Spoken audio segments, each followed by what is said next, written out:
Sorry, I recorded the scripture separately today because we're going to be using the message in worship. Um, but isn't this an interesting passage from First Corinthians? Let me dig into it a little bit because um, it can be a little confusing. What's happening here is at this time, there's lots of sacrificial offerings to God, not just to our God, to every God. So, offerings are being offered to Isis. Offerings are being offered to um, basically the god of anything at this point in time. There are so many. In fact, this is the season of the Pantheon being used, for example. If any of you have been to the Pantheon, it is in Rome, a huge church where all the gods were worshipped in one place. Now, it is still used as a church, but it's a Catholic church now. But they have preserved this building, which is fabulous. Um, and it's a place where we remember that at one time, people didn't fight about which gods they were worshiping. They could come together in one space and each person could do their own worship. And that's what happened there because there were so many gods. So they just had a big church where everybody could go. Um, so as idols are being worshipped by people, other gods, false gods, and a lot of times there were symbolic gods. Like there was a gold calf, for example, we have heard of in the Bible called Baal, and that was a common idol. But as they're worshiping, they're offering sacrifices on an altar to these various gods. And here's the thing: once they're done offering those sacrifices and they offer a burnt offering, there's meat. There's tons of meat left at um, at the altar. And people believed that if you ate the meat sacrificed to whatever god it was that was getting the sacrifice, that it could give you some special powers or some special strength or special favor from that particular god. The thing about it though is there were so many sacrifices offered that it was a very inexpensive way to get meat because it just kept rolling out of the temple, right? There was no refrigeration, so you eat it now when it's ready. And so people would get this meat and they would buy this meat, and they would try to buy it from the places, the gods that they honored, because that would give them some special strength. Well, the Christians knew that idols are idols. They're not real. And that none of these gods and idols that are the meats being sacrificed to are real. And Christians would just buy the cheap meat. Or they would go to a friend's house who had it and they would go ahead and eat it. And they knew it meant nothing. And so it's not a violation of the rules. It's not a violation of the law to eat something that has no meaning because those gods aren't real. So no meaning. But what if someone saw you do that and their will was weak? That's what the scripture is talking about. What if they saw you doing something and they thought, oh, Christians are getting extra power from this God over here.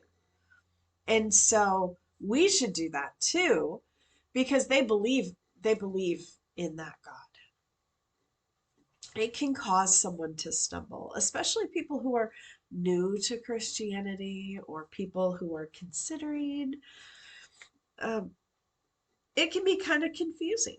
So, what Paul's saying here is you're doing something that is legal, you're doing something that doesn't break the law.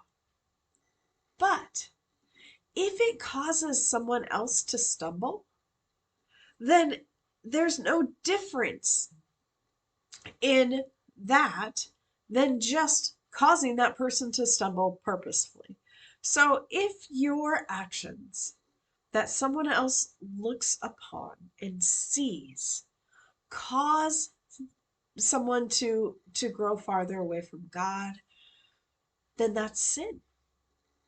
And Paul actually names it as sin in here and says that when you wound their conscience, you sin against Christ. So if you're hurting the conscience of somebody else by giving them permission to do something that they shouldn't, then you are sinning against Christ. It is one of the reasons why we don't support drinking alcohol in excess in the United Methodist Church, because what it can do is it can cause someone who has alcoholism, or um, whether they've claimed it or not, it can cause them to sin. And so that is us giving someone else permission to fall off the wagon, to hurt their families, to hurt their livelihood, to hurt their employment, whatever gets affected by it. It's our sin, not just theirs, when we've given them permission to do it. That's what Paul's talking about here. Paul is saying, pay attention to what you do. This isn't a world where you are just like one isolated person all by yourself out in the wilderness. You're not John the Baptist. You're not Elijah. You're not some prophet out in the wilderness. People look to you and they know who you claim to be, that you claim to be Christian, that you claim to love God.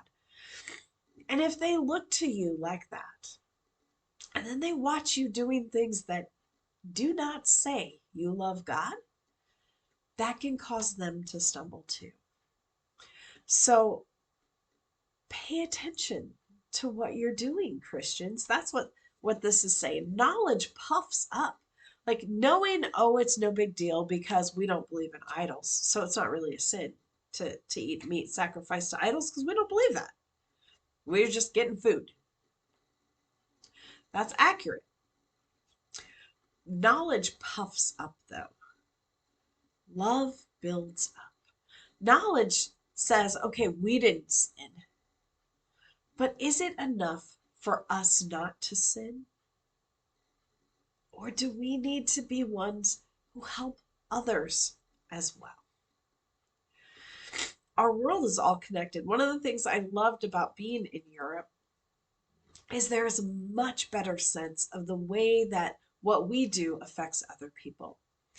Recycling is, you don't see, even in the subway, you don't see just a garbage can. You see a garbage can that has paper recycling, plastic recycling, and then garbage that can't be recycled. Like they're always thinking that way because the actions we take affect other people. Um, but sometimes we don't think that way. Sometimes we think the world is just all about us and God, or us and us. And we forget that the things we do, the choices we make, the impact that we have on the world really does matter and makes a difference. That's what Paul is saying in 1 Corinthians chapter 8.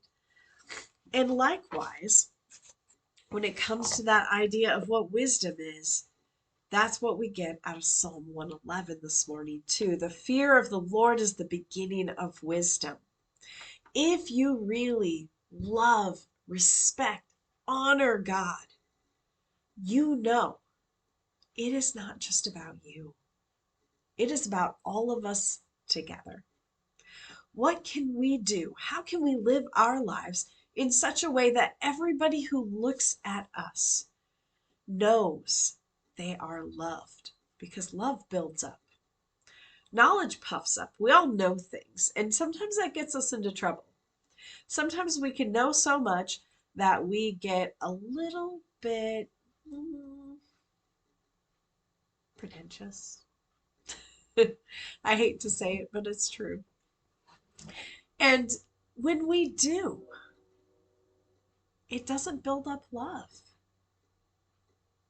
But God calls us here in these scripture passages today, in this season, as we prepare for a season of contemplation and holiness. God calls us to stop and pay attention to what we do, because this could be the day when we learn this is the beginning of wisdom. God bless, and I hope to see you guys very, very soon.